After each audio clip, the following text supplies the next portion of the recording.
In the year of 1908, the tobacco wars continued in Kentucky.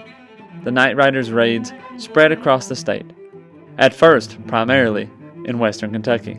The struggle between the American Tobacco Company, led by Buck Duke, and the Planters Protection Association strained the communities and forced brothers against brothers and split family allegiances. The Night Riders' intimidation tactics tried to force the independent tobacco sellers' hands and bend the American Tobacco Company to their will. On January 3, 1908, the Night Riders came to Russellville. With many raids in the surrounding areas, soldiers had been sent to Hopkinsville, leaving the county seat of Logan County unguarded. As the riders came into town, they were met by 3 police officers. The standoff was brief, and the officers were overpowered. In their typical fashion, the Night Riders took control of the town in quick military fashion. The police officers who initially stood against the Night Riders were taken prisoner, along with the telephone girls. 3 men were also shot during the raid. While the Night Riders patrolled the streets, they told citizens to leave their shops and to go home. The shop owners were shot because they didn't act quick enough. Once the takeover was complete, the Night Riders blew up 2 tobacco factories with dynamite. The Night Riders left, but would return to Russellville. Again, in August, 100 Night Riders came to the jail in Russellville. The jailer was outnumbered and let the Night Riders have their way. They took 4 African American men from the jail. These men had supported a local sharecropper who had killed a man in self-defense. The 4 men were hanged. In Crittenden County, after midnight, February 4, 1908, Dikesburg, Kentucky, over 100 Night Riders came to the small town. Coming from Eddyville, the raiders left their horses and entered by foot. They came to Henry Bennett and W.B. Graves.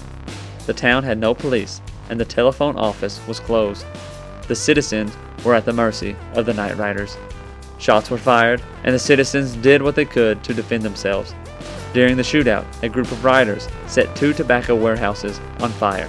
They were finally able to find Graves, and they brought him to the warehouses, where he was beaten and whipped with thorns. When riders came to Henry Bennett's house, they opened fire.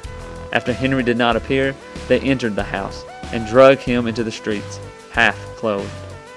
His wife came to his defense, but she, too, was beaten. They beat and whipped Bennett in front of his family. During another raid in Crittenden County, they burned the warehouse of A.H. Caron, a former candidate for governor. In Birmingham, Kentucky, the raids continued for different reasons. In Lyon County, many of the white residents had been dissuaded to not work for the tobacco fields that were not PPA approved. The small African American community of Birmingham and Marshall County had continued to work in these tobacco fields. The Night Riders rode into the town and fired shots to intimidate the residents and get their message across.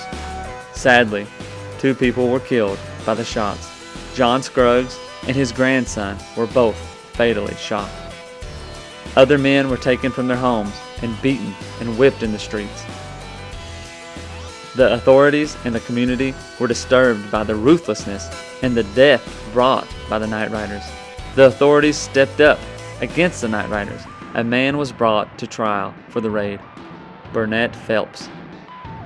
2 men came forward and confessed to being with the Night Riders that night, and they said they would testify or give evidence against the Night Riders.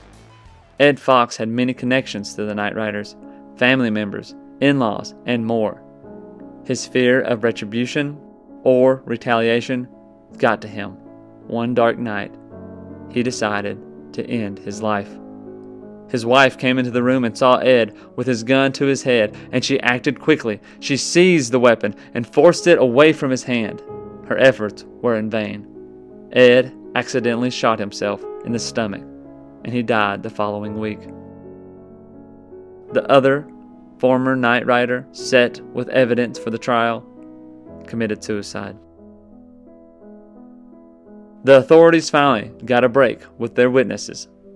Otis Blick was able to testify in court. His Knight Rider mask was found in a tree stump. His information gave the authorities the first cracks into the Knight Rider's code of honor. The password was given: Silent Brigade. The reply would be, "I see you have been there." The counter reply, "Yes, on bended knees." The Knight Riders became fearful with Otis's knowledge. They did the one thing they knew how to do: intimidation. They staged a ride through the town of Benton. Their efforts backfired, and the community and authorities increased their determination. Finally, justice was served, even though it was in a minor form. Dr. Emilius Champion of Lyon County was indicted and spent a year in the Eddyville, Kentucky State Penitentiary. He was believed to be the leader of the Birmingham raid. These are only a few of the Knight Riders' raids taking place in Kentucky. They threatened, burned, whipped, and killed for their cause. But no one knew how long the violence would last and what would eventually bring it to an end.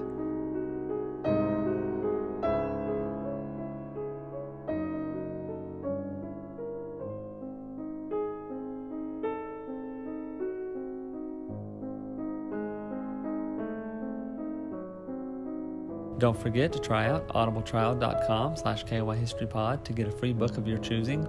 Like, subscribe, and hit the notification button for more Kentucky history content.